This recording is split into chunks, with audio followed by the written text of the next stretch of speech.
Buenas noches, señoras y señores, jóvenes de todas las edades. Bienvenidos una semana más a Crisol de Cultura, el programa de la noche de los sábados en Televisión Ferrol. Saludos cordiales a todos cuantos nos siguen a través de Internet, con especial afecto a nuestros espectadores de Hispanoamérica. Y debo de empezar por ofrecer disculpas porque los fríos de la época afectaron a mi garganta y está, pues, como dice la canción mexicana, de que yo tenía un chorro de voz, pero, en fin... Eras el amo del falsete. Era el amo del falsete, pero, en fin, solo me queda un chisquete ahora mismo, ¿verdad? Bien. Y bien, este sábado, 20 de enero de 2018, vamos a dedicar nuestra conversación a un asunto de muy especial interés histórico y sociológico, en particular atractivo por su carácter vinculante y emotivo con una muy amplia capa de población gallega. Me refiero a la emigración, al fenómeno de la emigración. Os galegos non protestan, emigran, dejó dicho Castelao. Y esta frase creo que define una realidad social y de carácter, de actitud muy certera y exacta en el ámbito gallego, en la realidad, en cierto modo, antropológica de los gallegos, del ser gallego en esa encrucijada. Es evidente, este asunto, su desarrollo mejor y más completo, requeriría más de un programa, acaso más de dos. Por eso que nuestra pretensión hoy no es sino conversar de manera eficaz, pero superficial, respecto a la emigración gallega como fenómeno social, su realidad, sus fundamentos de origen, sus logros y consecuencias, y más en particular lo que supuso en términos históricos de alguna relevancia la más concreta emigración ferrolana, la emigración desde Ferrol. Y a tal fin de conversación me acompaña a mi derecha, como es mejor costumbre, Emilio Saldaña, que ha de aportarnos seguras reflexiones sobre el asunto de fondo que hoy nos ocupa. Bienvenido, Emilio. Hola. Y de otra parte, contamos con la presencia de uno de nuestros invitados habituales, persona sin duda a propósito para hablar de la emigración, tanto en lo general como en lo particular. Eliseo Fernández y Fernández, bibliotecario y concienzudo investigador de variados asuntos contemporáneos, en particular referidos a la historia social de Ferrol. Fue presidente del Ateneo Ferrolano y es persona a la que estimo muy de veras y siempre me complace recibir. Bienvenido, Eliseo. Muchas gracias. Bueno, pues ya tenemos la conversación a punto. A ver, hablando de migración, precisamente en Ferrol se produce una circunstancia de cierta reciprocidad histórica en este asunto, y es que resultando tierra de migrantes, lo es también receptora de emigración, y en proporción notable, además, a través de los vínculos profesionales que va a suponer desde sus inicios la construcción naval. O sea que, si te parece, podríamos iniciar así el comentario, que no es precisamente asunto menor, y por ahí todo seguido. Sí, se cadra, podríamos discutir que foi antes a emigración de Ferrol para fora ou de fora para Ferrol. Se cadra foi antes a emigración que chegou a Ferrol cando se empezan aquí a facer... Claro, el siglo XVIII, claro. E empeza a haber, bueno, algúns decían que eran presidiarios, outros xente que viña aquí pouco conducida pola forza a traballar na construcción naval, e claro, aí se abre esa, digamos, ese camiño, non? De como ven xente de fora, pero despois tamén por circunstancias moi variadas e en especial tamén polas crisis cíclicas que hai na construcción naval, tamén hai moita xente despois que emprende o camiño da migración con algo máis de facilidade, unha vez que xa esas rutas existían, que xa tamén había unhas destrezas laborais que facilitaban que a xente fora a traballar a outros sitios con un coñecemento técnico, sobre todo neste aspecto da construcción naval ou todo o que ten que ver coa armada, navegación, pois claro, tiña máis fácil para ir fora a traballar neses asuntos. Bueno, la emigración gallega en general, y luego la ferrolana en particular, pero la emigración gallega, especialmente, va hacia Iberoamérica, Argentina, fundamentalmente, en un porcentaje muy alto. Se habla más o menos de que la mitad de los emigrantes se van a Argentina. De hecho, acaban teniendo una población millonaria, ¿no?, de habitantes. También Cuba, una proporción importante, se habla de 1/3, que no está nada mal, y luego también Brasil, Uruguay, Estados Unidos. Bueno, yo, Venezuela. por darle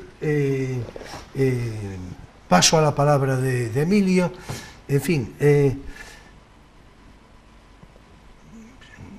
como te parezca, pero, en fin, la emigración gallega tiene unas connotaciones de carácter psicosociológico determinadas, que, Sí. a ver, nos las vas refiriendo. Hombre, yo diría sobre todo de carácter sociológico y económico, o sea, es la pobreza lo que mueve fundamentalmente. No digo que no haya algún elemento aventurero entre, es decir, de psicología, de la aventura, pero vamos, es un factor yo creo que menor, lo fundamental es naturalmente la... Sí, yo creo que desde mediados del 19 Claro.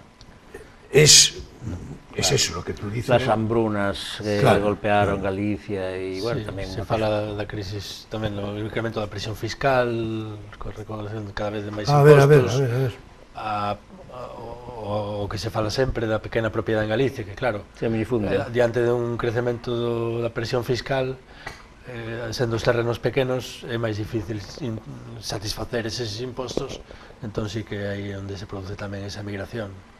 Es donde tendría fundamento la frase de Castelao, que no protesta, Sí. emigra. Sí, ¿no? sí, hai un pouco... Eu creo que é un fenómeno que é característico tamén dun tempo e tamén non é un fenómeno únicamente galego, non? Exactamente. Pero sí que hai varios povos, por exemplo, ten certos paralelismos coa migración irlandesa, Sí, italiana. tamén hai unha fame grande, tamén hai ondas migratorias cara a América. Está ligada tamén. tamén. Pasa no seu caso a América do Norte, claro. Ligada tamén máis ben ao mundo campesiño, no caso galego, basicamente, ainda que tamén hai migración procedente do urbano, pero a maior parte ven do mundo campesiño. E claro, non habendo tampouco un desenvolvemento urbano forte en Galicia, pois iso impide que sexa absorbido primeiramente, porque o lógico sería que a migración fora das aldeas de Galicia a cidades galegas, pero non é o caso porque as cidades galegas tampouco son demasiado grandes. Sí que hai, por exemplo, Ni que... son tampouco demasiado industriais como para Claro. Sí, asumir. eso iba a referir yo, es verdad. Sí. Claro. Pero sin embargo sí que hai unha emigración que é menos conocida, que é importante e interesante, que é a migración a Portugal. En o Porto Es e en interesante Lisboa eso, a ver. hai unha migración galega moi forte. Ferrol, por exemplo, non foi unha cidade onde houbera moita migración a Portugal, pero de toda a provincia de Pontevedra, de Ourense, sí que e hai oficios en Portugal que estaban moi vencellados á migración galega. Os aguadeiros en Lisboa eran prácticamente todos galegos. Os padoleiros, os que facían as mudanzas, os porteadores, ou digamos, eran tamén casi todos galegos. E os panadeiros, pero non os que facían o pan, sino os que levaban unhas sacas grandes que levaban aos hombros e que repartían o pan pola cidade de Lisboa, eran tamén casi todos galegos. De feito, Es interesante, yo desconocía eso. de feito hai un sitio, seguramente coñecedes a estatua de Pessoa que hai nunha cafetería Sí, eso ali, sí. no? Pois aí, un poquinho máis arriba, hai unha praza pequena, e esa praza había unha fonte antes, un chafariz, e aí lle chamaban a Illa dos Galegos, porque os aguadeiros que eran galegos estaban todos ali esperando que os contrataran para levar a auga. E entón, bueno, de feito, houve un criminal famoso que tamén era un galego que bueno, acusaron, non, parece que foi o autor de varios crimes que se fixeron nun acueducto que hai en Lisboa, e era un emigrante galego. Bueno, Era eso- o criminal do galego acueducto. asesino. ¿Cómo Era era o que se criminal do chamaba? acueducto. Hombre, eso ya empieza a resultar muy literario, al margen de la turbulencia de fondo, ¿no? Sí, eso, bueno, pero tamén é, claro, é típico, non? Tamén como en todo o mundo, pois a migración sempre se ligou, digamos, nunha visión a veces un pouco racista, se ligou a migración con xente, digamos, que menos cultura, delincuencia e outro tipo de de actividades. De feito, en moitos Porque países... unha migración de personal non cualificado, naturalmente. Son xente pobre que migra porque non ten un oficio precisamente prestixioso, non ten a capacidade para integrarse nun mercado laboral exixente. Bueno, en ese sentido, el mosaico que ofrece Estados Unidos... Que tamén había migración galega forte en Nova York, por exemplo. Claro, en efecto. Entonces, el mosaico que ofrece Estados Unidos, bueno, los fenómenos mafiosos, tantas cosas, ¿no? A partir de la... Yo creo que en este sentido, Estados Unidos es lo más literario, bueno, perdón, lo más literario y por extensión también lo más dado al cine, como sabemos, ¿no?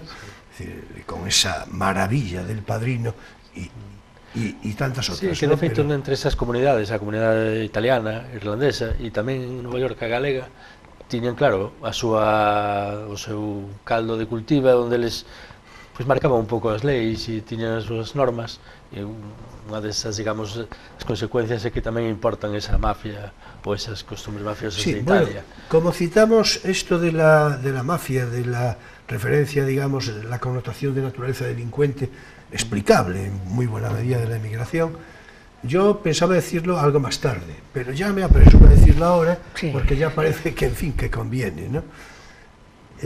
Voy a dar noticia, no puedo citar nombre, pero voy a dar noticia de algo que obedece a criterio de toda veracidad, ¿no? Porque se repitió ya en Nueva York 2 o 3 veces, claro, y entonces un ferrolano fue jefe de la policía de Nueva York, que tiene su curiosidad histórica, ¿no? Sí. Jefe de la policía de Nueva York, que no es un cargo cualquiera, es un cargo sumamente relevante. Los años 20 o 30.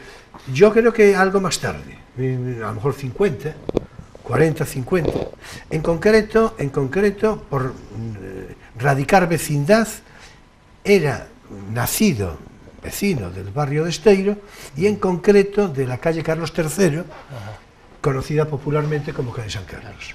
Es decir, o sea, esto, en fin, es una curiosidad interesante, ¿no? Por aquello de la estadística. Es decir, porque normalmente el buen hacer y la mejor suerte de la inmigración, cuando se produjo, en muy buena cantidad de casos, pero cuando se produjo, tuvo que ver con fortunas otras, ¿no? Pero llegar a ser jefe de la policía de Nueva York, esto tiene una curiosidad singular, ¿no? Bueno, pues venga, adelante con lo que os parezca. Bueno, yo creo que podemos referirnos, pero yo creo que la inmigración europea, o sea, en los años ya del siglo XX, en los años 50, 60, 70 y 70 ya quizá no tanto, ¿no?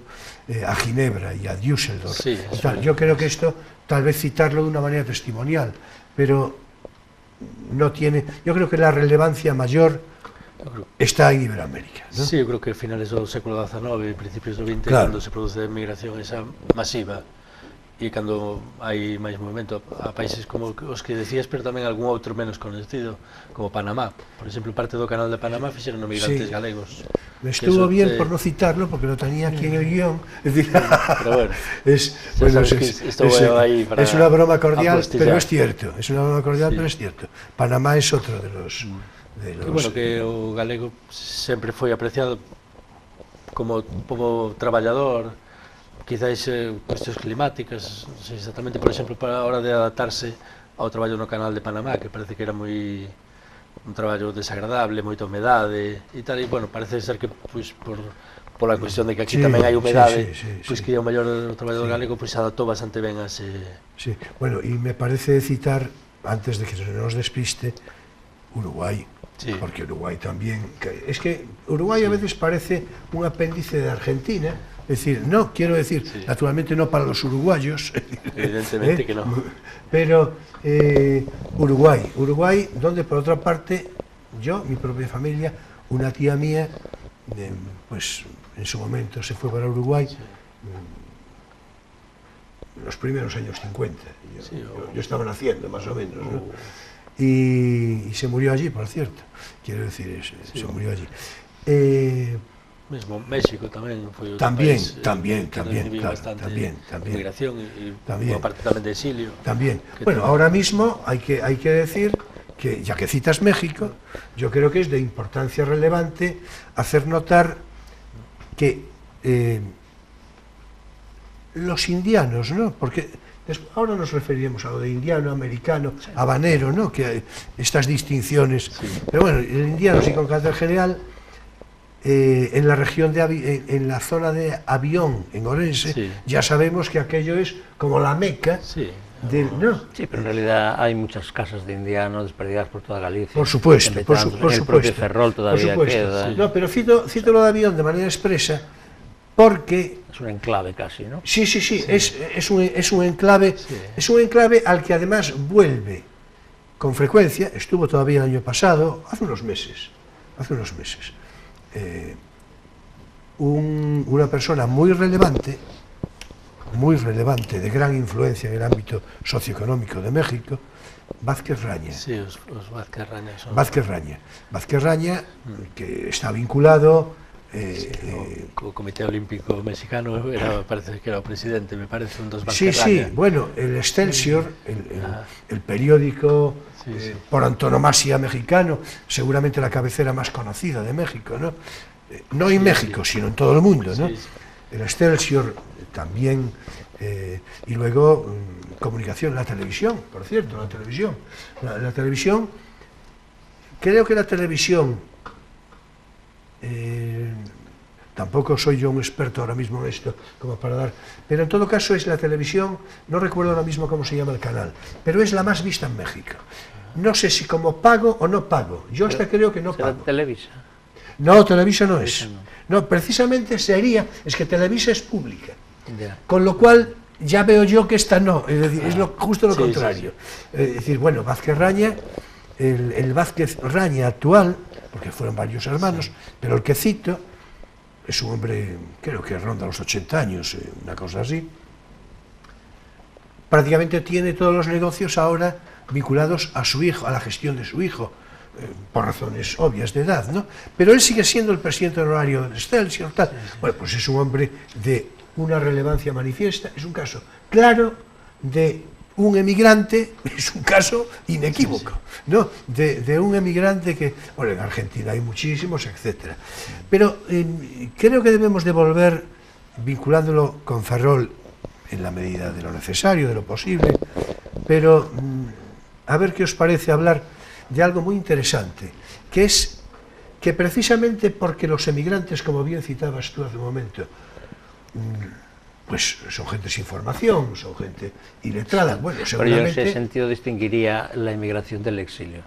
Cuando el exilio No, eso, hace claro, un momento no, se no. refería al exilio, no es en lo que pensábamos nosotros cuando hablábamos de inmigración al principio. Por supuesto, no, es no. por una cuestión fenómeno máis política, concreto claro. no ten- Claro, máis no, concreto, no. Y no se encuadra en los carteles generales del no, exilio del que hablamos. No, al yo me principio. refiero todavía a la decimonónica, finisecular, ¿no? Del 19 y principios del 20. Ainda que, bueno, tamén hai unha pequena parte desa emigración que tamén marcha por motivos mitad económicos, mitad políticos, porque claro, evidentemente... Sí, también, pero... Coas insurreccións republicanas, Sí, con sí. con movimentos sindicais, pois tamén é verdade que hai xente que marcha porque aquí ten menos oportunidades Sí, laborales, pero yo creo pequeno, que con respecto en menor global. proporción, Sí, ¿no? claro. Seguramente los Sí, motivos sí. económicos Sí, son los sin más duda. relevantes, Sí, los de sí. mayor proporción. E iba a decir yo que, si bien es cierto que en efecto hay esa base, podríamos decir descriptivamente analfabeta, ¿no? Gente iletrada que, sin embargo, tiene la conciencia clara, que es lo que siempre salva a las personas cuando esto ocurre, tiene la conciencia clara de que esto es así, y entonces su aspiración es proveer precisamente en origen, en Galicia, Sí. de instituciones y de tal. Y yo creo que la obra social que hacen los indianos, a eso quería referirme, ¿no? La creación de instituciones, de centros asistenciales, De centros de enseñanza. Sí. Eso vai ligado un pouco aos países de destino, agrúpanse un pouco por un pouco para socorros mutuos, para apoiarse Claro. en caso de enfermidade, Así es, época así es. tamén na que se está dando esos tipos de previsión, pero despois, claro, tamén eso o que fan é, pois, como diste, un pouco conscientes de que hai un problema de fondo, pois intentan dar solución en orixe. E cando eses mesmos centros galegos que había por aí, ou sociedades territoriais que se fan en América Latina, basicamente, pois tamén mandan aquí, ou se relacionan con Galicia a través das sociedades de instrucción, que se crean aquí unha especie de sucursales, crean escolas, centros sociais, e, bueno, aquí en toda esta volta eu creo que son hai moitos exemplos de sociedades, sí. Sobre todo na parte de Ares, Mugardos, e así es, así por aí es. hai... Sí, porque eso que, ya que lo citas, Ares y Mugardos, y seguramente alguna otra zona aproximada, ¿no? Pero Ares y Mugardos asimilan un tipo de migración complementaria. Vi yo en uno de tus apuntes marineros, Sí. que actúan en la pesca o en la marina mercante, ¿no? Sí. Eso ya sería, naturalmente, más adelante, ¿no? Ya sería en siglo XX. Ya, sí, a finales do XIX, principios do XX, cando se produce esa migración, que sí que hai moita xente que se dedica, por exemplo, en Cuba ou na costa atlántica de Estados Unidos a pesca e aos oficios como fogueiros, por exemplo, en barcos de mercantes. E, bueno, ahora se poden ver aí en internet, hai moita facilidade para ver, por exemplo, listas de embarque bueno, hai unha página web que é da Illa de Ellis, onde está a Estatua da Liberdade, onde teñen unha base de datos grandísima, gigantesca, dos barcos que chegaban, e aí se ve como moitos tripulantes eran de origen galego. E aí, pois, os Ares e Mugardos, claro, que eran... Ferrol, sempre a tradición mariñeira foi quizás un pouco menor habendo os estaleiros. Claro, realmente claro. Que, por exemplo, na ría os que pescaban máis eran os de Mugardos ou os da Graña, pero os de Ferrol pescaban menos porque estaban ocupados en labores máis industriais e en labores, pois, portuarias, traballos de porto, de embarcacións que facían tráfico dentro do porto, pero a pesca menos, porque, bueno, un pouco por descarte, non? Sí. E aí despois é moi curioso como circulan todos os emigrantes, porque, claro, moitos emigran a Cuba, pero despois pasaban con moita facilidade a Estados Unidos, sobre todo tendo esa facilidade de viaxar nos barcos. Realmente, pois, eso les facilitaba, pois, o mellor quedar despois en Estados Unidos. Ahora que cita lo de Estados Unidos, que tal cual lo describe, en la emigración hay un momento clave, podríamos decir, porque lo hay en todo el mundo, el crack del 29, de 1929, ¿no? ¿Eso en qué medida afectó? O que provoca é o retorno, porque hai moita xente... Claro. Porque se perderán allí oportunidades laborales. Habrá una restricción del mercado laboral. Yo ahora mismo estoy pensando en una persona, naturalmente, que tiene ya connotación de... ya fallecida hace muchos años, pero estoy pensando en una persona que retorna precisamente por ese motivo. Los motivos de los retornos son muchas veces los problemas en los destinos de la inmigración, es decir, problemas políticos como, yo que sé, pues la revolución castrista o la situación venezolana actual, pues generan evidentemente efectos de retorno de inmigrantes que de repente se encuentran con que peligra, pues, el dinero que hicieron o peligra su trabajo. Eso, y el 29 debió de ser eso en una magnitud muy importante. Hai un libro en Edicións do Castro que se chama Protagonista de unha generación, que está escrito por Jesús Rodríguez, que era un obreiro que foi despois directivo da CNT en Ferrol, e el conta moi ben, porque ele estaba en Cuba cando o 29, bueno, que despois, cando chegan os efectos, a todo o mundo se van expandindo despois do 29, e contaba como o paro era tremendo, que a xente vagaba polas carreteiras de pobo en pobo pedindo traballo sin ter que comer, e como moitos acaban refugiados nos consulados. De John Ford, aquella película, ¿de acuerdo? Claro. Y ahí los efectos. Y un porcentaje de suicidios importante. Y el propio gobierno... Sí, sobre todo entre los ricos que dejaron de serlo. Sí. Pero los que eran relativamente pobres, pues bueno. Sí, claro. Sí. Es que, vamos a ver, en fin, esto, la condición de pobre se describe por sí misma, ¿no? Pero el rico que deja de serlo, Se desespera con más tiene facilidad. que ser impresionante eso, ¿no? Es decir, Sí. ¿no? Quiero decir, digo tiene que ser porque yo desconozco esa experiencia, ¿no? La de ser rico o la de dejar de serlo. ¿Cuál de las dos? De feito se di que o propio goberno español fleta barcos para repatriar a migrantes que están vagando por Cuba, por exemplo, sin ningún peso no bolsillo, e entón se acollen aos servizos consulares para ser repatriados e aquí pues, volver a... Ainda que, bueno, volvían un pouco a pobreza e tamén a... Pero vese que ali realmente debía ser a situación dramática porque é numerosísimo. Porque ademais ali, aparte de ser pobres outra vez, non tiñan unha Claro, familia, non tiñan claro. unhas relacións pois eso, Exactamente. familiares que poidan asumir en parte o problema, e aquí, polo menos, pues, sempre hai. Sin embargo, no es lo que nos ocupa en el programa de hoy, pero sin embargo la mafia crece en esos momentos, ¿no? Bueno, quiero decir, Sí, sí. crece en su clandestinidad, ¿no? Es decir, en su, ¿no? Es decir, va a aparecer pronto la ley seca, ¿no? Ya, pero bueno, eso es otra historia, claro. Sí, sí, claro. Otra historia muy atractiva. No, por quiero otra decir parte. que el hecho de que la mafia crezca, más bien a propósito de fenómenos como el extraperlo, la ley seca, etcétera, no tiene una ligación directa con la crisis económica en este caso del 29, ¿no? Bueno, pero se produce en el tiempo. En el tiempo, sí. Quiero decir, se produce en el tiempo, ¿no? Bueno, pero además no es lo que nos ocupa hoy, en efecto. Bueno, vamos a ver. Pero nosotros nunca nos ocupamos de una cosa sola. Claro. En Sí, realidad, claro.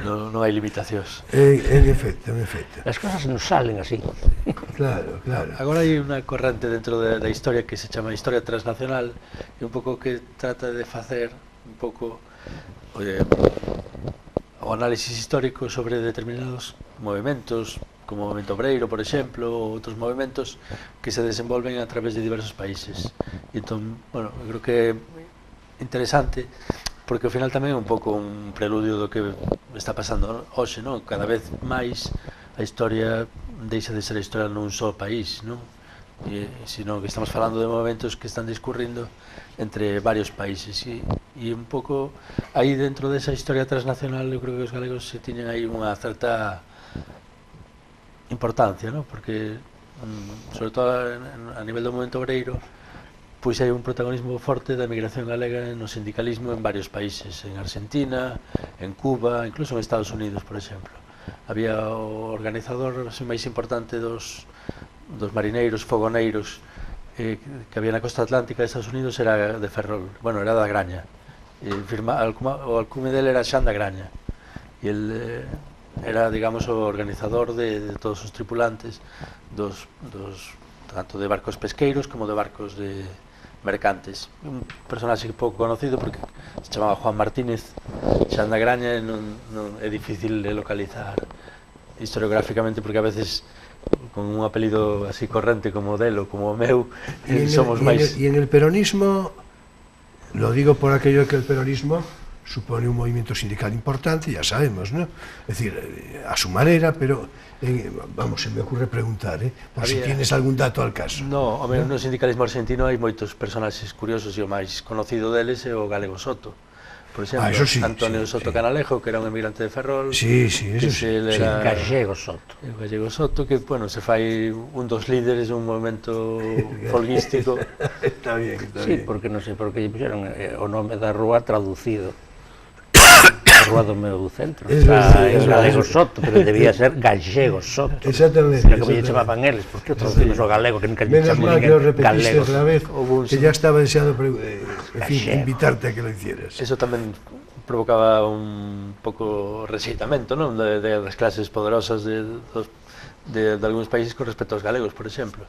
De feito, en Argentina había un sindicato que era a CGT, sí, claro. E a patronal decía 4 gallegos tarados. Collendo porque decía que eran esos 4... Bueno, pues yo creo que con eso ya está respondido un poco lo que te preguntaba. ¿Qué era? Sí. Bueno, Confederación General de Trabajadores. La CGT era la peronista, precisamente. Despois foi peronista, pero claro, bueno, se forma como algo... Primeiro non é peronista. Porque el movimiento sindical peronista esos para hablarlo, ¿eh? De todas maneras, Digo, pasa que los el peronismo descamisados, es- en Argentina muchas veces y hasta gallego hoy, significa, digo, sí. y hasta hoy, Decía que en Argentina muchas veces gallego significa simplemente Español, sí. Lo que pasa es que en el claro, caso de Soto, claro. el gallego Soto era gallego de Galicia. De Exactamente, Ferrol, o pai exactamente. del morrera no Quendo na guerra de Cuba. Ah. Morrera na guerra de Cuba, entón a nai non sei se se casou e emigrou ou emigrou e se casou, pero bueno, foi a dar a Argentina e ali foi onde, pero sí, que era nese caso era un gallego de Ferrol. Sí, sí. Bueno, o sea que lo de estamos de acuerdo en la creación de las instituciones, en que hay una labor social. Bueno, aquí tenemos muy cerca, en Betanzos, Sí, el pasatiempo. Y las escuelas de los hermanos. Y las García escuelas de los Naveira, hermanos o García Lavadoiro, Naveiras. a Casa do Pobo de Betanzos tamén. Claro, foi claro, claro. donada, Yo bueno. creo que es... Y por cierto, en el caso del pasatiempo, yo creo que es muy claro la vocación, la intención pedagógica que tenían, de acercar, es decir, porque Es una iniciativa pedagógica, lo que pasa es que de otro tipo que las escuelas. En efecto, Escuelas en efecto. o las, en fin, asociaciones de amigos del país, más o menos subvencionadas por, o talleres, ese tipo de cosas, iban un poco en una línea educativa hacia la infancia, hacia la juventud, mientras que el pasatiempo era una cosa como más original, porque... sí, sumamente original. Sí, una especie de anticipo de los parques temáticos, pero con una intención cultural. Sumamente original, pero además inequívoca. ¿no? Sí. No, Allí hay elementos no. de historia natural, de historia, Claro. historia, en fin. Es una pena que quedara un poco... que se botara a perder. Y Claro, es un mucho espacio tiempo. amplio, además. Sí, sí, Es decir, no, sí. Sí, y singular. desde luego. Y singular, Sí, enormemente pensei singular. singular tamén o feito dos hermanos García Naveira, porque así como nos outros sitios son sociedades onde eran máis colectivos, pero eles non, é unha labor pouco menos que personal ou de dos Sí, sí, irmãos, sí. son eles os que estenden e ademais con unha forza tremenda, porque eso, ali o lavadoiro de Betanzos o pagaron eles, as escolas, tamén a Casa do Pobo, bueno, toda unha serie de iniciativas que Tenía un fixeron- sentido de progreso social. Porque una gente que tenía la idea como de que se había ido por culpa de, en fin, las condiciones de atraso, Claro, de lo que penuria decíamos hace un económica, y rato, querían, claro. pues, en fin, a la vuelta traer un poquito del impulso hacia, en fin, hacia un futuro Eso mejor. ten tamén unha relevancia política, non? Na medida en que, bueno, tamén algúns deses inmigrantes pues, achacaban a súa pobreza tamén ao caciquismo que había na época e Eso en certa tamén era un medida síntoma de atraso. en certa medida tamén os emigrantes pues, facían a volta ou mediante esas institucións era un contrapoder dentro das sociedades rurales sobre todo, tanto o caciquismo como a veces tamén a igrexa, non? Por Porque exemplo, volvió con dinero. claro, volvían con dinheiro, volvían Volvían pobres, tamén pero volvían ricos. cunha cultura máis, en certa medida, podemos decir, cosmopolita, máis laica, Con tamén. máis, con outros horizontes, Por exemplo, é evidentemente, de progreso social. moi curioso o caso de en Devesos, que en Ortigueira, San Cristóbal, creo que é de Devesos, ou San Esteban, ahora sea. Pois eles fan o Devesos é un sitio moi pequeno, pois fan a escola laica e o centro migrante está enfrente da igrexa e ten tamén un reloj e ten unha simboloxía e parece que o que se está vendo ali é que diante do que había antes, que había nada máis que a igrexa, pois agora xa hai tamén, de feito Unha tivo posición moitísimos problemas simbólica, porque ¿no? durante a ditadura de Primo de Rivera chegaron a pechar a escola porque ali había bueno, a igrexa decía que había de todo, porque había moita, como se diría, concupiscencia e todo, entón claro, aí hai realmente un enfrentamento, porque é verdade que sí que en certa medida se había formado un contrapoder ou estaban dando un pouco outra visión tanto social como tamén política diferente da que había todo momento nas sociedades onde viñan eles. Donde escaparan. Sí. Bueno, yo creo que es de subrayar también dentro de este ámbito en fin, de fecundidad en la formación de sociedades, la revista Alfar. Yo es verdad que tengo que confesar que a mí la revista Alfar, yo por la revista Alfar siento una particular debilidad. A mí me parece que la revista Alfar es con diferencia la mejor y más completa de todas las gallegas. Lo digo sin intención de demérito de ninguna, sino porque es muy descriptiva. La revista Alfar es una revista que surge, en fin, finales de los años, va a empezar los años 20, ¿no? Más o menos, y ahí colaboran desde el punto de vista plástico y literario lo mejor, los más, la gente de mayor mérito, más eminentes, más ilustres, más reconocidos. ¿Y cuánto dura la revista? ¿Qué coge? ¿De los años 20 a los 40 o cuánto? Bueno, tuvo varias etapas. Vamos a ver, esto nace en Coruña en principio. Es Julio Casal el que la pone en marcha, es decir, un hombre precisamente que va a emigrar a Uruguay, por cierto. Va a seguir allí publicándola, yo creo que hasta los años 30. Hablo ahora de memoria, creo que hasta los años 30. De todos modos, eso empieza como un boletín de carácter comercial, en cierto modo, comercial. Pero a partir del año 23 se transforma en revista, ya en revista normal. Ahí colaboran, pues, el primer Dalí, el primer Picasso, toda la generación del 98, pero vamos, pero toda, es decir, una calidad de presentación, una estética actualísima, que no lo conformaban exactamente igual otras revistas que además tenían otro carácter. La revista Nos, por ejemplo, pues tiene otra intención de proyección y demás, ¿no? Esto tiene una vocación universal, internacional, clara, inequívoca. No tiene una intención de galleguidad en el sentido, sino de universalidad, ¿no? Quizá por eso a mí me resulta particularmente atractiva, porque yo creo que la cultura es la universalidad. Está promovida por la llamada Casa América Galicia, que ya en sí mismo es una declaración de intenciones, ¿no? Naturalmente. Y a partir del año 26 se va a continuar publicando en Montevideo, a través de Julio Casal, porque Julio Casal se va para Uruguay. Y allí, en fin, no recuerdo, pero el tal Julio Casal yo creo que colabora algo, por cierto. Alguna vez tiene algún tipo de colaboración, ¿no? Lo cito porque esta revista también es una iniciativa singular, seguramente, pero yo creo que muy descriptiva de la intención de la emigración, ¿no? Es decir, en este caso es no desde fuera para Galicia, sino desde Galicia para afuera. Es decir, es una cosa sumamente curiosa. Vamos a ver, yo creo que podríamos referirnos algo, sobre todo a tu Travésico, con tu comentario reflexivo, a mí me parece que la migración cubana hacia Cuba, hacia La Habana, yo creo que es muy importante, en general, ya lo dijimos antes, en una cantidad, en una proporción de Lo que interés. no hemos citado es cantidades, precisamente, ni estadísticas, ni simples cantidades. ¿Cuántos emigrantes pudo haber?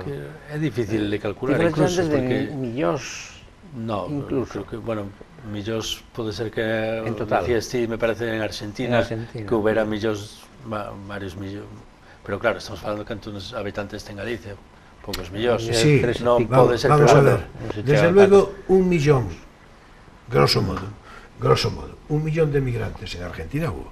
Es decir, en periodos... ¿Solo en Argentina? Solo en Argentina. En periodos varios, varios. De hecho, es que la capital de Galicia es Argentina. Bueno, Buenos Aires. sí. No, Claro, o que pasa é que é moi difícil, quinta provincia é difícil famosa, de ¿no? calcular. En efecto. É difícil de calcular porque a migración en parte era clandestina. Sí, no, eso es otra cosa, claro. Por parte migraban... Pues es difícil levar as contas, digamos. Claro, Sí, claro. sin Realmente duda. tampouco nos países de destino había unha, digamos, non é como agora, non, que se dificultaba máis o momento da xente, pero para eses países que estaban, digamos, en expansión, normalmente aceptaban ou incluso promovían a chegada de pero non migrantes. levaban a conta estricta. No, por Non hai, exemplo, pois, nos arquivos cubanos, non hai... pode haber, pero claro, Bueno, pero lo que sí hay... unhas cifras fiables realmente non hai. Pero lo que sí hay es el reconocimiento de la cantidad de argentinos ya argentinos hoy de facto, Hombre, claro, al cabo pero del que tiempo, la proceden, segunda generación pero, tercera claro, ya son argentinos. pero que proceden Sí, de, con apelidos galegos ou italianos, no seu caso. o con ambos, o con Sí, ambos, sí, sí. o con e incluso algún alemán, que también hay una pequeña proporción. Os xudeos tamén. Claro, claro. E os rusos. Claro, entonces ¿qué ocurre? Que a través de ahí se ve muy bien. Ya no digamos la influencia de carácter social, que esa es amplísima. Y bueno, en fin. Pero sí que é verdad que o que decías ti, que foi Cuba onde realmente hubo eu creo que onde o retorno e a influencia da migración galega tivo máis repercusión en Galicia. Sí, estamos de acuerdo. Como máis retornados de migración cubana que de migración... No, pero houve máis traballo desas sociedades de instrucción, a maior parte eran de origen cubano. Había en Argentina, en Uruguai, en Brasil, pero as máis en Venezuela, porque en Venezuela tamén houve... Sí, pero a migración foi máis moderna. Sí, no lo Venezuela foi citamos, máis moderna. pero probablemente tiene que ver, sí. Foi unha migración de posguerra. Sí. Tanto, bueno, Venezuela e a Brasil tamén, pero en Brasil xa había tamén migración anterior. Pero sí que hai un pouco unha división de... Ainda que había as cadeas migratorias que facían que, pues, por exemplo, xente dunha localidade emigrase a outra en Estados Unidos.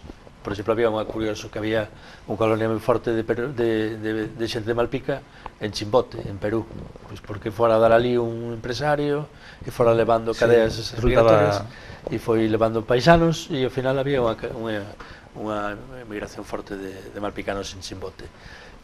Pero había tamén, digamos, había unhas liñas de viaxe. Entón, normalmente, é verdade que despois, bueno, desde que un pouco os portos do sur de España deixaron de ter o monopolio do tráfico coas Indias, pois sí que empeza a haber un pouco tráfico desde a maior parte dos portos do Estado, pero basicamente eran Barcelona, Cádiz, Vigo, Coruña, Santander, os portos onde se... E eu creo que Galicia ten algo que é moi importante, que era, digamos, vía de paso obligada para moitos viaxes que se facían desde todos, desde Ámsterdam, Rotterdam, París, bueno, Francia, Le Havre, ou Inglaterra incluso, pues todos recalaban aquí, aproveitaban os viaxes, as grandes compañías transatlánticas de Hamburgo tamén, facían os viaxes por Galicia, porque a última recalada era sempre Coruña ou Vigo. Normalmente os de Coruña eran os que iban a México, Estados Unidos, Cuba, e os de Vigo eran os que iban a Brasil, Argentina e Uruguai. Así es. Todavía, bueno, en certa medida, non era automático, pero sí que era... Sí, pero por ejemplo, mi tía, a la que me refería hace un rato, a través de Vigo. Claro. Lo recuerdo yo, bueno, lo recuerdo, más bien me lo recordaron. Sí. Y el tío Juan de mi madre a Cuba.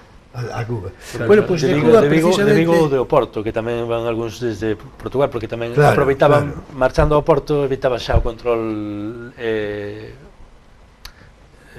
digamos, do Estado. O sea, evitabas, eran emigracións clandestinas, os galegos que marchaban para evitar, por exemplo, para escapar da mili, que era un motivo tamén de emigración, a medida que as quintas se fixeron máis numerosas e ademais que había conflitos bélicos, como foi a Guerra de Cuba, por exemplo, pois iso fai que algunha xente tamén marche para non ir á guerra ou para non ir á mili.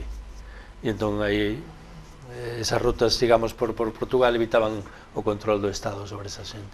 Bueno, pues a ver, permitidme, enseguida continuamos esta conversación, esta interesante conversación, y la continuaremos precisamente, si os parece, con la referencia a Cuba, a La Habana, que en efecto es sumamente notoria e interesante. Pero ahora es tiempo para nuestro espacio divulgativo, No tienes por qué saberlo.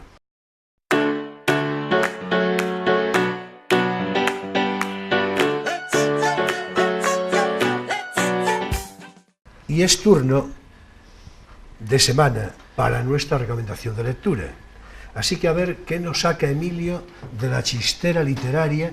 No sé si quieres empezar tú. Bueno, sí. En fin, como gustes, pues adelante. Pues mira, te va a gustar precisamente lo que traigo hoy porque tiene relación con un libro que tú ya recomendaste hace algún tiempo con La Casa del Lúgulo, que es de Julio Camba.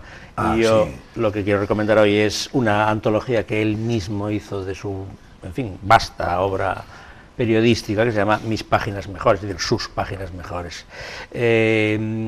Julio Camba no se limita a ser simplemente un periodista gastrónomo aficionado, como aparecía en La Casa de Lúculo, con su, bueno, literatura de calidad, su escritura, sus conocimientos históricos y todo lo demás, sino que es un periodista de mucha calidad en general. Y este libro yo creo que recoge muchos más aspectos. Tiene la desventaja de, claro, no se centra, no es así como monotemático como el otro, ¿no? Pero a cambio pues da un poco una visión muy amplia. Su inconveniente es su virtud. Sí. Claro. Una visión muy amplia de su manera de escribir y de sus intereses y, bueno, de su enfoque periodístico, porque España ha tenido en el siglo XX un periodismo literario de calidad elevada, o un periodismo de elevada calidad literaria. Sí. Y, vamos, yo pienso en Campmany, pienso en Umbral. Que también era Julio. Claro, sí. Pienso en fin, muy grandes periodistas. No, era Jaime. ¿Quién? Campmany era Campmany Jaime. Era Jaime Campmany. Sí, es verdad, es verdad. Y bueno, Umbral era Paco. Y, sí. En fin. Y este pues es también un super periodista de estos, y un tipo muy curioso, precisamente, y como Eliseo es un especialista en el anarquismo y en las políticas subversivas de los años 20 y 30, es curioso que Julio Camba, que acabó siendo un franquista bastante alineado con el régimen y que murió después de, no sé, 20 años de vida exclusivamente en el Hotel Palace. Porque, me parece que no tantos, pero en fin. Bueno, no sé, de todos bastante. Mira, del 49 al 62. Por eso. O sea, 50, 13 años. 13 años, ya le llega bien, no me parece un poco. Claro. Sí. Bueno, pues este señor, a pesar de estos finales glamurosos, tuvo unos inicios, por un lado anarquistas y por otro lado como emigrante, porque es un gallego de Vilanova de Arousa que se va a, yo creo que a Uruguay, ¿no? Sí, el menor de edad, no, Argentina, Buenos Aires. Sí, a Buenos Aires, Argentina, siendo casi un niño, sí. Dice aquí. Y en fin, pues con una ideología que se llevó de aquí, muy anarquista y muy revolucionaria y muy subversiva, y que le valió, de hecho, la expulsión de Argentina. Volvió expulsado de allí y aquí pues intentó seguir con la causa, montó un periódico, el Rebelde, que fundó él, colaboró en Tierra y Libertad, pero luego se fue amainando esa cosa ahí juvenil. Din que data clave cando empecé a traballar nos periódicos un pouco de dereita, sí, como corresponsal, claro, en París, porque y en Londres. Él acaba en el ABC. Sí. Bueno, pero bueno, tiene una temporada también, es verdad, de corresponsal europeo. Estuvo en El País, me parece también El País que la época. Sí, El Mundo, El País del Sol, pero claro, El Mundo, El País del Sol de aquellos tiempos, bueno, hasta recalar en el ABC. No hay nada como viajar para civilizarse. Hombre, sobre todo por el centro de Europa, claro, porque claro, va a París, claro, no te va a corresponsal a Kiev. Cierto que claro, tampoco es una garantía en sí misma. Yo creo que ahí debió de coger el gusto por la gastronomía y por los hoteles, sí, que lo definieron tanto. Tenía una fama de sibarita, que claro, era un adjetivo que creo que se calaba bastante bien por ese tipo de... Es que el Palace es el Palace, ¿no? Es, como decía yo una vez, Casa Jesusa, ¿no? Sí, creo que así es. En fin, un tipo muy interesante. Y ya solo por los nombres de los artículos ya se da uno cuenta de lo variado de sus intereses y de, en fin, los curas de aldea, la escuela rural, la acción de los poetas, el pudín de Navidades, que es, evidentemente tenía que ver algo así, y los tiene agrupados en países, digamos, ¿no? Por ejemplo, Una ojeada al mundo, se llama una de las secciones, la más grande quizá, del libro, pues está agrupando los artículos por ingleses, y entonces ahí está, ¿cómo comen los ingleses? La bonita y la fea, donde dice, por cierto, tan famoso de que la inglesa cuando se pone a ser fea, es fea con en fin. Bueno, pues eso, los franceses, sobre la cama, el arte de la cocina, claro, los alemanes, pues el país de la cerveza, el clima de Múnich, los suizos, los yanquis, en fin, es un libro, y su estilo es ligero. Sí. Es irónico, en ese sentido es muy gallego, tiene un humor muy de aquí, suave, sí, pero con ese puntito así efervescente del buen albariño, y es un gusto de leer. Yo realmente creo que el único inconveniente que tuvo, desde un punto de vista, ¿cómo decir?, biográfico, Julio Camba, es haber nacido en Vilanova de Arousa, a su vez patria de Valle Inclán. Lo cual, claro, sí, pero bueno, no compiten mucho, porque la obra de Valle Inclán es menor. Pero el tratamiento, vamos a ver, todos... Bueno, y el humor de Valle Inclán es mucho más ácido que este. Vosotros sabéis, es otra cosa. De mi predilección por Valle Inclán, en fin, no tengo que, ¿verdad? Y mi consideración admirativa toda, ¿no?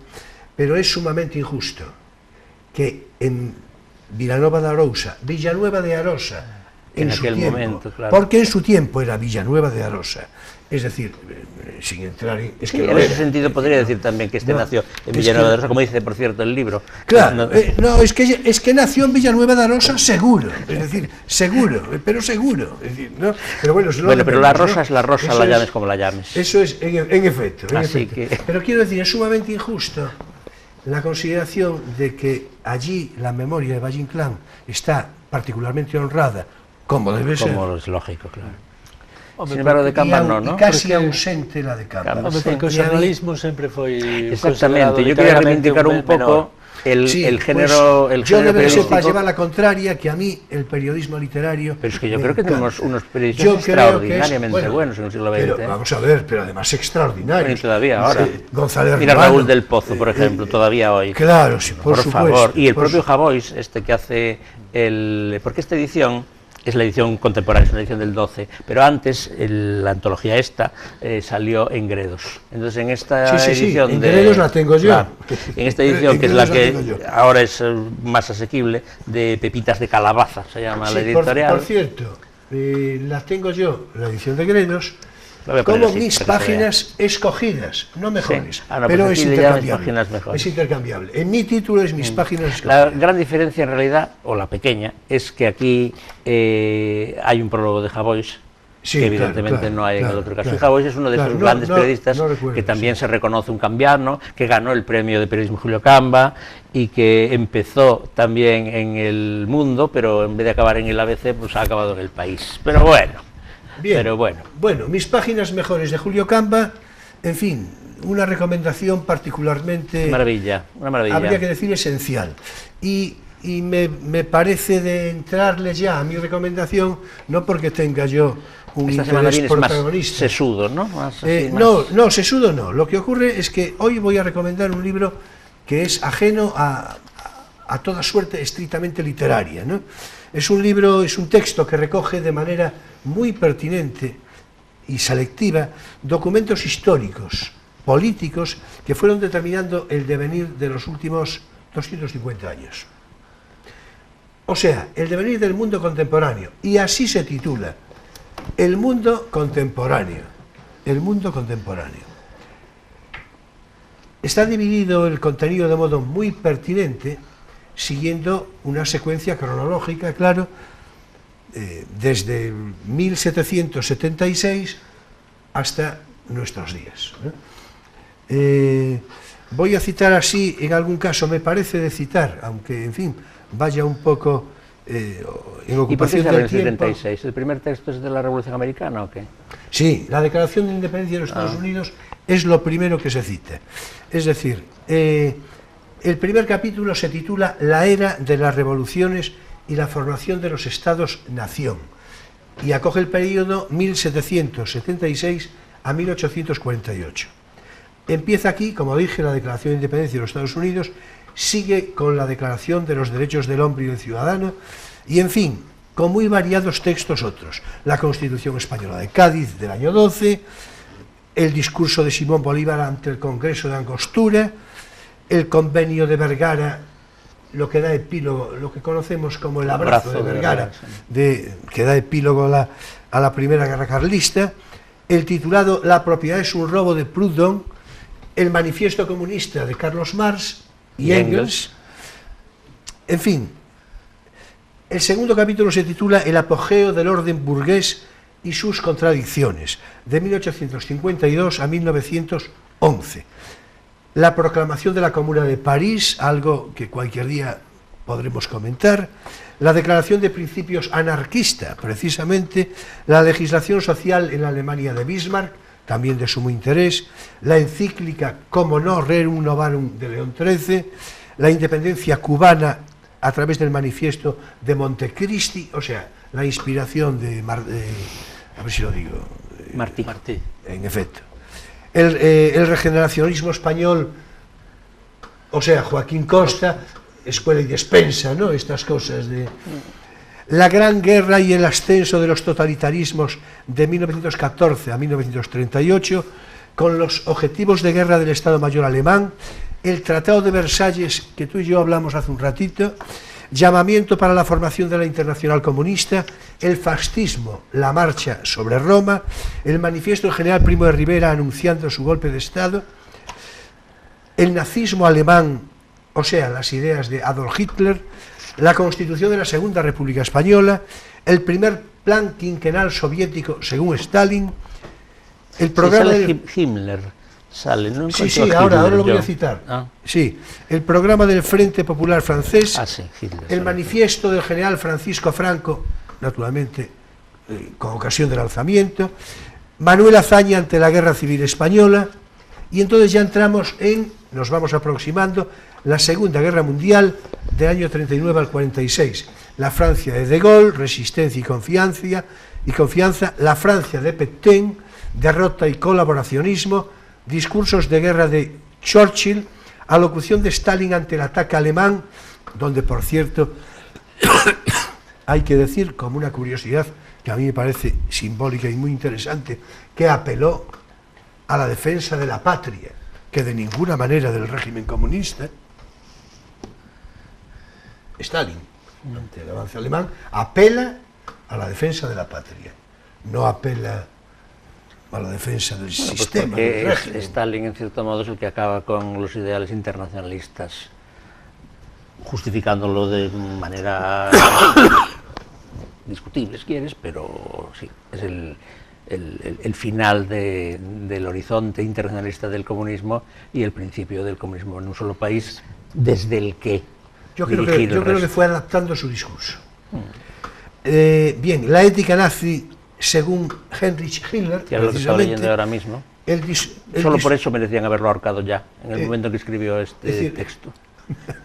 Desgraciadamente... Bueno, esa debe de ser, es evidente que es una conclusión reflexiva, pues sí, y expeditiva. Me acaba de ocurrir, es que acabo de leer la línea esa sobre las 50.000 mujeres rusas muertas mientras cavaban una zanja, cuyo único problema es si la zanja está cavada a tiempo o no. Una línea del texto sobre la ética. Exactamente. Bueno, pero es que todo está aquí, ¿no? El discurso de rendición del emperador Hirohito, interesantísimo, porque hasta entonces era considerado la divinidad, no se podía mirar para él. Bueno, pero fue una de las condiciones que le impuso América. Por eso. Renuncia a la condición divina. En efecto. La conferencia de Yalta, con la visión de Roosevelt, la conferencia de Yalta, que en fin, sí, un momento interesante también. Ya hablamos tú y yo alguna vez, no hace tanto. Interesante. El proceso de Nuremberg, requisitorias finales de la acusación. Sigue, en fin, ya estamos aproximándonos, el antagonismo este-oeste y la descolonización del año 46 a 1960. Gandhi y la emancipación de la India, que yo siento, como es natural, todo respeto admirativo por la figura de Gandhi, pero yo creo que Gandhi, el mismo Gandhi, 100 años antes, se habría muerto de hambre y no habría sido descolonizada la India de ninguna manera. Me lo parece a mí, pero eso es una consideración casi provocadora para debatir, ¿no? para debatir. El discurso electoral de Juan Domingo Perón, mira por dónde, la Declaración Universal de los Derechos Humanos, la Declaración de Independencia de Israel, el Tratado del Atlántico Norte, sí, claro, todo esto es interesantísimo, ¿no? Es la historia, sí. El Fidel Castro de la historia me absolverá, el pensamiento de Mao Zedong, antes en otra filología Mao Zedong, la desestalinización, el informe Khrushchev, el Tratado de Roma, origen del mercado común europeo, y el discurso de Lumumba el día de la independencia del Congo. La década de las esperanzas, llamada así entre 1961 al 68, con el discurso inaugural de la presidencia de John Fitzgerald Kennedy, la encíclica Pacem in Terris de Juan XXIII, el discurso de John Fitzgerald Kennedy en Berlín, que tuvo su importancia, en Berlín. El Tengo un sueño de Martin Luther King, el discurso de Nelson Mandela en el proceso de Rivonia y la Carta Nacional Palestina, en fin, ad eternum, ¿no? ¿Sabes qué me recuerda este libro? Uno de Denis de Rougemont, el de El amor en Occidente, que es también una colección de textos así muy clave de la historia de Europa. Es que a mí me parece interesantísimo, no por eso lo estoy recomendando, claro. Sí, sí. Y por cierto, ya termino, de la Guerra Fría al nuevo orden mundial. Es que me parece necesario hacer todas estas precisiones para ver la riqueza del contenido del libro, ¿no? El de Rougemont es un poquito más amplio y yo creo que un poco más ambicioso, porque claro, no coge solo el mundo moderno. Y ahora no recuerdo cómo se llama. ¿Te suena a ti? Yo hasta creo que algo, pero me parece recordar, pero no sé si no tiene Europa en el título, ¿no? No sé qué de Europa. Perdón, bueno, el último capítulo decía de la Guerra Fría al nuevo orden mundial, acoge el periodo de 1973 a 1998, o sea, ahí al lado, ¿verdad? Y habla del último mensaje de Salvador Allende, de la Revolución Portuguesa con el programa del movimiento de las Fuerzas Armadas, o sea, a revolución dos cravos, la revolución de los claveles, en fin, que por cierto que yo empezaba por entonces, escribí yo algo a propósito de Portugal y de la revolución en su momento, era yo muy jovencito naturalmente. El discurso de Sadat ante el Parlamento israelí, que tuvo su curiosidad también histórica, los principios políticos, no sé por qué le dicen así, del Ayatollah Khomeini. Bueno, también le llaman la ética de Hitler. Ah, claro, por lo mismo. Sí, por lo mismo. Abuso, sí. Pues por ahí se le va, sí. Adolfo Suárez y la transición democrática en España, la perestroika y sus problemas, discursos de Gorbachev, crisis y guerra en el Golfo, el llamamiento de Boris Yeltsin contra el golpe de Estado en la URSS, porque había habido un... Y, en fin, el fin de la Unión Soviética, mensaje de despedida de Gorbachev. Por último, la reunificación alemana con la locución de Helmut Kohl. Ya es de ver que es un libro interesantísimo, que acredita con literalidad los documentos que fueron conformando la historia principal del mundo de los últimos 200 años bien largos. El autor, un catalán, Joan Cutlla y Clara, a saber si se pronuncia así, es barcelonés del año 52, doctor en Historia Contemporánea y profesor de esta misma disciplina en la Universidad Autónoma de Barcelona. No tengo referencia de otra edición, sino de la del Círculo de Lectores, que es esta, del año 2000. En fin, procurad haceros con este libro, seguro que os complacerá leerlo, y al tiempo disponer de esta ordenada recopilación de textos históricos. Y hasta aquí por hoy, nuestro espacio divulgativo, no tienes por qué saberlo.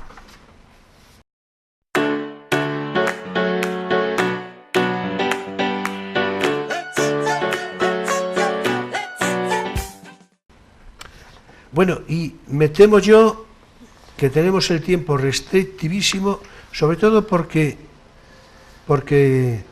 tenía yo una consideración alguna, a ver por dónde anda esto, una consideración alguna sobre lo de poesía que quería, ya me empiezan a decir que el tiempo es que se fue.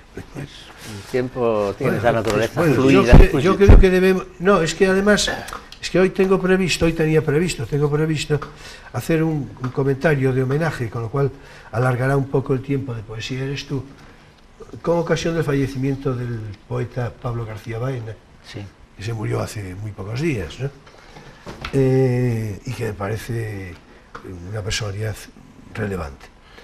Así que, como tendremos otros momentos, pues abordaremos esto de nuestra emigración de una manera u otra. Pero me gustaría que hicierais un apunte mínimo, sobre todo seguramente a tu través, porque es verdad, el centro de gallego de La Habana, yo no creo que debamos de dejar pasar.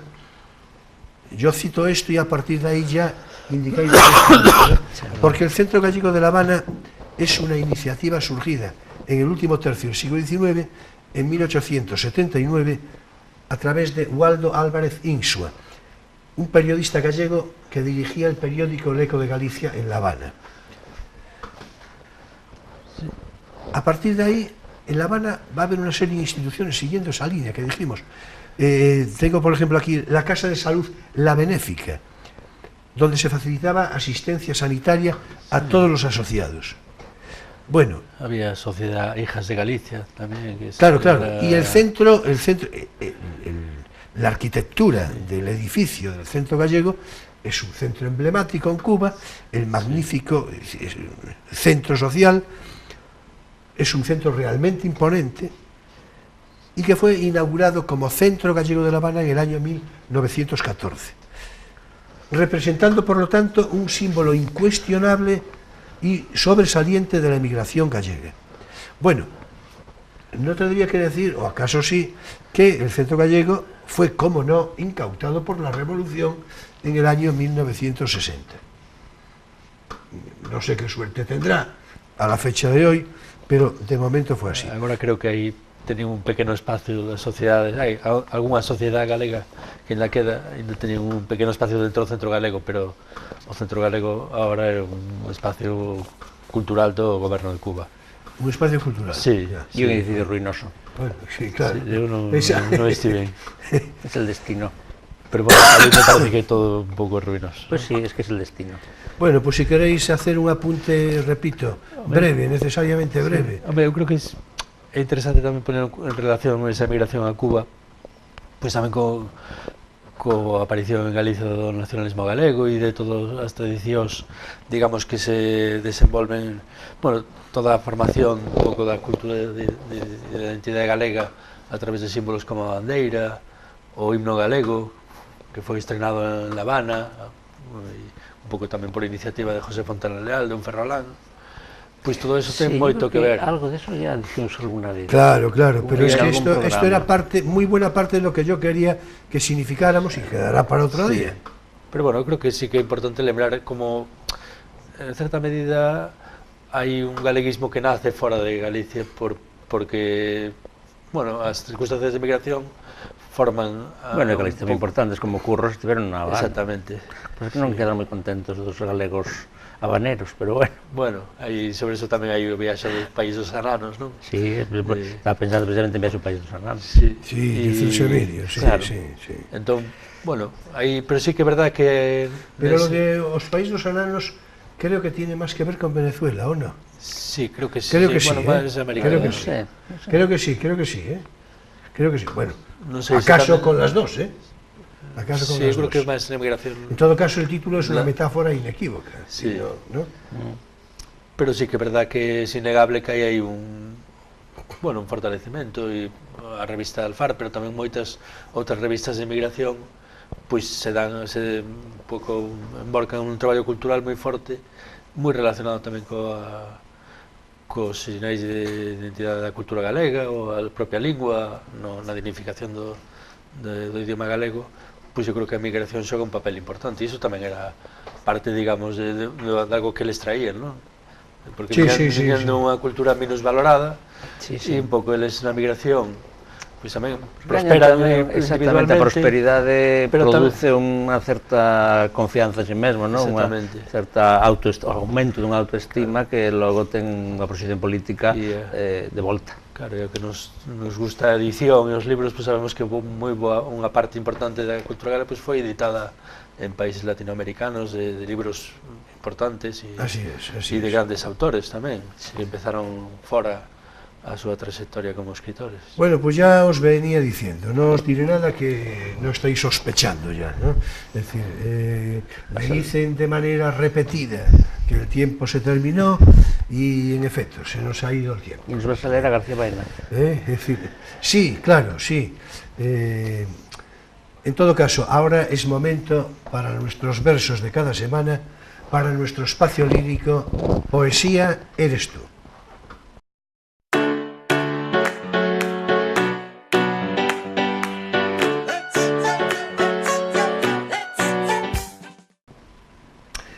Y a ver, hace muy pocos días se murió un poeta excelso y pulcro, un orfebre de la palabra poética, miembro notable de aquel grupo denominado Cántico, allá hacia finales de los años 40 del siglo pasado en España. Estoy hablando de Pablo García Baena, cordobés, nacido en el año 1923, aunque tengo que decir que hay otras referencias que hablan del año 21, en fin. Bueno, en cualquier caso tenía más de 90 años, lo cual ya es una vida cumplida. Sí, uno de los poetas más sobresalientes de la lírica española durante la segunda mitad del siglo XX. Miembro, como ya dije, de Cántico, revista cuyo primer número se editó en el año 1947, y que tengo que decir que esto parece una butade, pero se presentan, no todos los miembros, pero alguno, no sé si García Baena exactamente, se presenta al Premio Donais de Poesía, no tienen éxito, y entonces editan la revista. Sí, esto tiene su curiosidad, ¿no? Entonces... y era como una reacción también al garcilasismo oficialista de los años anteriores, ¿no? Sin duda. Pues bueno, la revista, el primer número en el año 1947, y es con Juan Bernier, con Ricardo Molina, con Julio Aumente y Mario López, todos ellos fallecidos ya a la fecha, con quienes va conformando ese movimiento al que da nombre el propio título de la revista, y en el que también participan los pintores Miguel del Moral y Ginés Liébana, este último el único que sigue vivo entre todos ellos. Una tradición poética pulcra, San Juan de la Cruz, cómo no, Góngora, pero también lo Juan Ramoniano, y la generación del 27 como una referencia de proximidad. Estudió Pablo García Baena sobre pintura e historia del arte, y esto ha de notarse en su quehacer poético. De entre su muy amplia y variada obra se han de citar Mientras cantan los pájaros, Antiguo muchacho, Junio, Óleo, Zahorí Picasso, El retablo de las cofradías, y ya más tarde, hacia los años 70 del siglo pasado, Almoneda y Antes que el tiempo acabe. Versos siempre cuidados, exquisitos, musicales, con un especial fervor por la palabra, por la herramienta hermosa de la palabra. Fue Premio Príncipe de Asturias de las Letras en el año 1984 y Premio Reina Sofía de Poesía Iberoamericana en el año 2008. Partidario de la carne y del arrepentimiento, Pablo García Baena fue un devoto y sincero creyente que alguna vez dijo: creo que al morir nos encontraremos con Jesús. Descanse en paz, y que así sea, como con fe creía, también para la hondura, la belleza y la emoción de su poesía. Citaré en principio un breve texto que denota clara y desnudamente el delicado buen gusto de su poesía. Estas palabras sueltas que dicen: balbuceo palabras y rozo con mis labios el caracol marino de tu pequeño oído, húmedo como rosa que la aurora regase. Y ahora ya al completo su hermoso poema titulado Junio. Oh, sé que he de buscarte, cuando el otoño abrume con sus frutos goteantes la tierra, cuando las mozas pasen mordiendo los racimos como si fueran labios, cuando las piernas rudas de los hombres se tiñan con la sangre propicia de las vides y quede una canción flotando en el azul helor de la tarde madura. Oh, sé que he de buscarte, cuando caiga en el río el beso desmayado de la última adelfa, buscaré tus pisadas sobre la arena tibia, donde tu cuerpo expiraba bajo el mío como un talle verde en el suspenso mediodía. Oh, sé que he de buscarte, cuando el dormido cisne del otoño aletee en su nido, pero junio es ahora un pastor silencioso que coronan los ojos sagrados de la trilla. Y yo bebo en tu cuerpo la música desnuda que languidece en los violines lentos de la siesta. Oh, yo sé que he de buscarte, cuando la campiña despierte del letargo amarillo de los élitros, pero ahora es tu cuerpo solo, tu cuerpo junto al mío, mientras junio incendia la felicidad de los montes más lejanos y el río besa tímidamente nuestros pies, como si Narciso nos contemplara con sus diluidos ojos verdes de agua. Armonía, dulce musicalidad de las palabras, equilibrio, significación exacta, viva, próxima, la belleza, la emocionante belleza en la poesía de Pablo García Baena. Tengo que decir de modo simbólico, y le dedicaría algo más de tiempo entre nosotros, pero que no puede ser hoy, que aprovechando que el Pisuerga pasa por Valladolid, o sea, que Pablo García Baena se murió, algunas chicas, que es comentario piadoso que hago denominándolas de este modo, pues hablaron de testosterona y poesía. A propósito de García Baena. Sí, testosterona y poesía. Yo, en fin, digo esto de una manera simbólica porque yo creo que, en fin, es que me parece, cualquier día sí tenemos que hacer un programa, sobre todo contigo, sobre la reflexión que supone este tiempo estólido de una estulticia, pero, en fin, con unos efectos demoledores. Diles a tus Demoledores. chicas. Yo tengo que decir que, llegado el caso, yo, naturalmente, me sumo a la testosterona y a la poesía. Yo más a la poesía. Testosterona no, tiene mala rima. No, bueno, pero vamos a ver, es que, en fin. Hasta aquí nuestros versos en Poesía eres tú.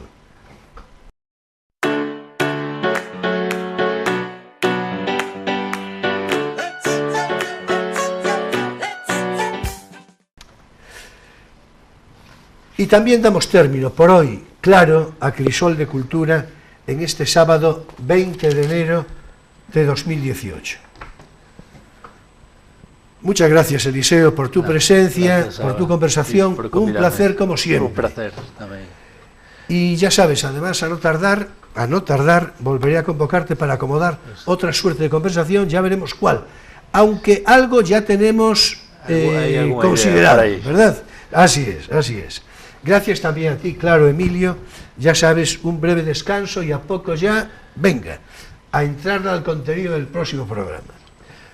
Por cierto, la próxima semana nos visitará Venancio Salcines, reputado economista, bien reconocido, también en el plano internacional, profesor universitario y director de la Escuela de Finanzas en La Coruña. Y con él hablaremos, entre otros asuntos a los que tal vez lleve la conversación, ya se verá, en todo caso, del actual panorama económico en Galicia y sus previsiones potenciales para este año 2018 que acaba de comenzar. La verdad es que ya tenía yo ganas, creo que tú también, de que volviera Venancio Salcines a este plató de Crisol de Cultura, y es que sus obligaciones académicas del último trimestre no le permitieron acudir. Y bien, señoras y señores jóvenes de todas las edades, toda mi gratitud por vuestra presencia fidel de cada semana. Un privilegio y un creciente estímulo saber de vuestra compañía. Hasta el próximo sábado en Crisol de Cultura, Televisión Ferrol, a las 9:30 de la noche, con repetición el domingo entre 7:30 y 8, según obligados ajustes de programación. Y después, claro, en YouTube, a través de Internet. A ver, una recomendación de interés. Si estáis viendo este programa en su emisión del sábado, sabed que seguidamente se emitirá una excelente película con previa presentación y animado coloquio a su final. Nos vemos el próximo sábado a las 9:30 de la noche en Crisol de Cultura, Televisión Ferrol. Será un placer. En fin, ya sabéis que paso lista. Muchas gracias, buenas noches y feliz semana.